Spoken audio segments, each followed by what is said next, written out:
आदरणीय गुरुवर्य भट्ट साहब, अध्यक्ष श्री तथा अध्यापक मित्रों, मेरा आज का जो अभ्यास लेख का शीर्षक है हेमचंद्राचार्य रचित लघु अरहण नीति में निरूपित युद्ध नीति का समीक्षात्मक अवलोकन। बहुमुखी प्रतिभा के धनी हेमचंद्राचार्य जी ने विविध शास्त्रों के ग्रंथ लिखे। इसके साथ साथ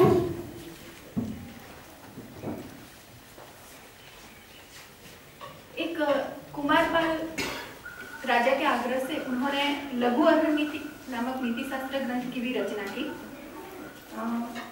नीति शास्त्र के बारे में ज्यादा कुछ नहीं बताती हूँ, पर जो हेमचंद्राचार्य के लघु अरहण नीति में युद्ध नीति का जो निरूपण है उसके ऊपर मैं सीधी बात करती हूँ।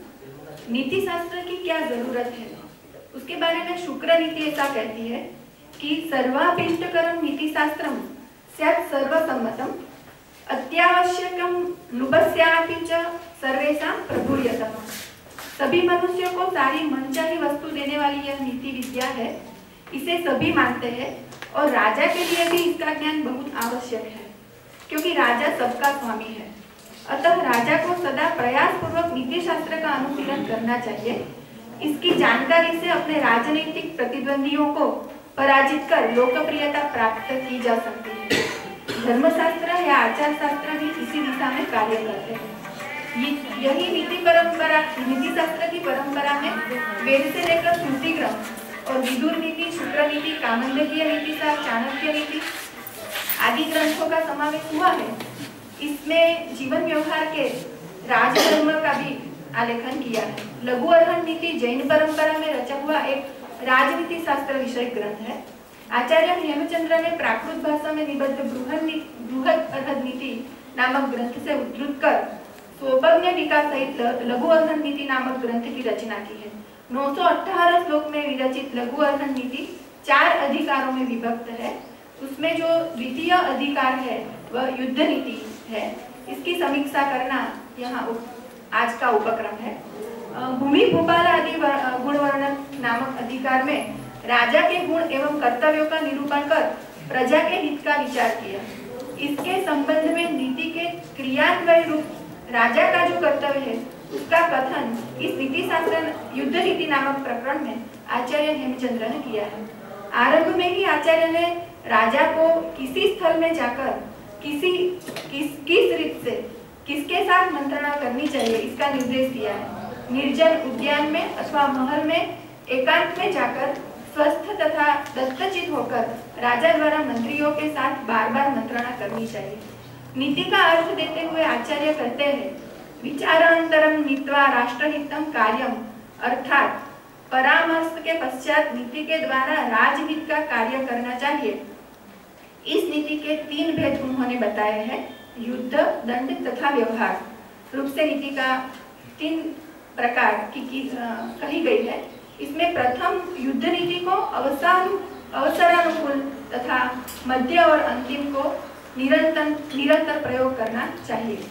नीति के 3 भेदों को दर्शाते हुए हेमचंद्राचार्य ने द्वितीय अधिकार में युद्ध नीति का विस्तृत निरूपण किया है। युद्ध नीति के मुख्य षड अंग अर्थात षडगुण माने गए हैं, संधि, विग्रह, यान, आसन, द्वैध और संश्रय। आचार्य कौटिल्य ने भी साठगुणीय समुद्देश्य प्रकरण में षडगुणों की चर्चा की है। मनु ने भी इस षडगुणों की चर्चा की है। सबसे पहले उसमें आता है संधि। राज्य में परस्पर व्यवस्था संधि है।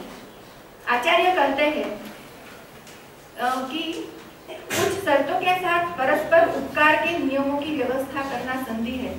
यहाँ पर आचार्य हेमचंद्र ने जो अलग अलग तरह के धर्मशास्त्र के ग्रंथ है उसमें संधि के जो प्रकार दिखा है उससे अलग प्रकार की 2 संधियों की बात यहाँ पर की है। उन्होंने 2 संधि जो बताई है वो है सत्य संधि और माया संधि। कौटिल्य के संधि के जो अलग अलग प्रकार हैं, काफी संधि के अलग प्रकार दिए हैं, मनु ने भी दिए हैं, याज्ञवल्क्य। तो उस संधि के प्रकार में से मुझे ऐसा लगता है कि जो सत्य के आधार पर संधि की जाती है, सभी जो संधियां हैं उसे सत्य संधि के रूप में उन्होंने निरूपित किया, और जो माया या प्रपंच के आधार पर जो संधियां की जाती है अलग अलग प्रकार की जो कौटिल्य ने दिखाए उसको सिर्फ हेमचंद्राचार्य ने माया संधि के रूप में निरूपित किया है। मैंने यहाँ पर जो मनु ने, कौटिल्य ने आदि ने जो संधि के प्रकार दिए हैं वो भी यहाँ दिखाए हैं। विग्रह, आचार्य हेमचंद्राचार्य विग्रह का लक्षण इस प्रकार देते हैं, अपने लिए अथवा मित्र के लिए युद्ध आदि अपकार करना विग्रह है। राजा जब खुद को बढ़े हुए सैन्य वाला, संतुष्ट अमात्य से संपन्न समझता हो तब उसे शत्रु से विग्रह अथवा युद्ध करना चाहिए। सेना शत्रु पक्ष का मर्दन करने में उत्साह वाली, तेजस्वी, शक्तिशाली हो तभी शत्रु की और युद्ध के लिए गमन करना चाहिए। अगर सेना पूर्व के युद्ध से बलहीन हो गई हो तब राजा को साम दाम दंड भेद आदि युक्तियों से प्रयत्न करना चाहिए। शत्रु राजा शक्तिशाली होने पर अपनी सेना को 2 हिस्सों में बांटकर दुर्ग में रहे, फिर भी अगर रक्षा करना अशक्य हो तो किसी शक्तिशाली राजा का आश्रय ले, इसमें भी शंका हो तो अवश्य युद्ध करे। अर्थात जो मित्र से हीन हो गया हो, शत्रु सेना द्वारा गिर जाने पर, शुक्राचार्य ऐसा कहते हैं कि गिर जाने पर अपने दुर्ग में ही पड़ा हो या दुर्गति में हो, विषयासक्त हो चुका हो, किंवा प्रजा के द्रव्य को लूट लेता हो, जिसके मंत्री और सेना में फूट पड़ गई हो, ऐसे शत्रु को चारों तरफ से घेरकर राजा द्वारा पीड़ित करने को वस्तुतः विग्रह कहते हैं। हेमचंद्राचार्य ऐसा दृढ़ता पूर्वक मानते हैं कि साम दाम दंड भेद से शत्रु को जीतने में समर्थ हो तो राजा को भी युद्ध अथवा विग्रह नहीं करना चाहिए। मनु का अभिष्ट अर्थ ही यहाँ पर हेमचंद्राचार्य जी को विपरीत है।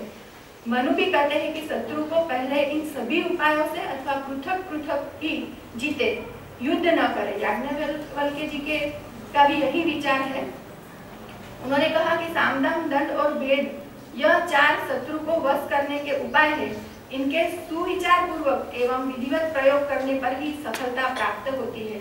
दंड का तभी प्रयोग करें जब अन्य कोई उपाय काम न करे। इस तरह मनु से लेकर हेमचंद्राचार्य तक के सभी आचार्यों ने दंड को युद्ध का अंतिम साधन माना है, क्योंकि युद्ध के साथ काफी जीवन नष्ट हो जाते हैं और भयानक हिंसा का साम्राज्य दिखाई देता है, जो किसी आचार्य को मंजूर नहीं है। इन उपायों का साम दाम दंड भेद आदि के अलग अलग प्रकार की उन्होंने व्याख्या दी है। कब किस उपाय को दर्शाना है उसकी बात की है।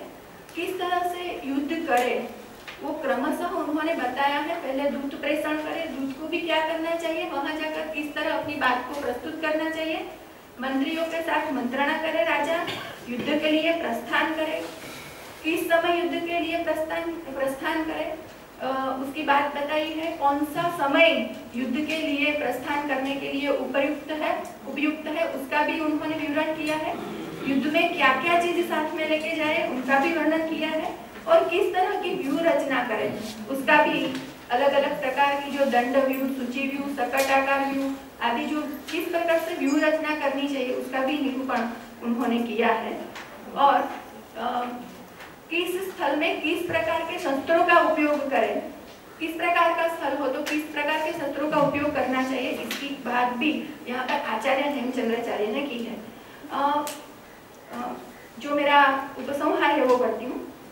नीति शास्त्र के कई महान ग्रंथों के साथ जुड़ने लायक इस ग्रंथ में आचार्य हेमचंद्र ने राजनीति का आवश्यक ऐसे युद्ध नीति का वर्णन किया है, परंतु इस युद्ध नीति के महान कोश जैसे कौटिल्य के अर्थशास्त्र के समान नहीं मान सकते, क्योंकि अर्थशास्त्र तो महान राजनीतिज्ञ कौटिल्य ने युद्ध नीति और विशेष कूटनीति के लिए रचा हुआ ग्रंथ है, परंतु लघु अर्थनीति नीति शास्त्र की परंपरा में रचा गया है। किंतु हेमचंद्र का मुख्य उद्देश्य युद्ध नीति का वर्णन करना नहीं है।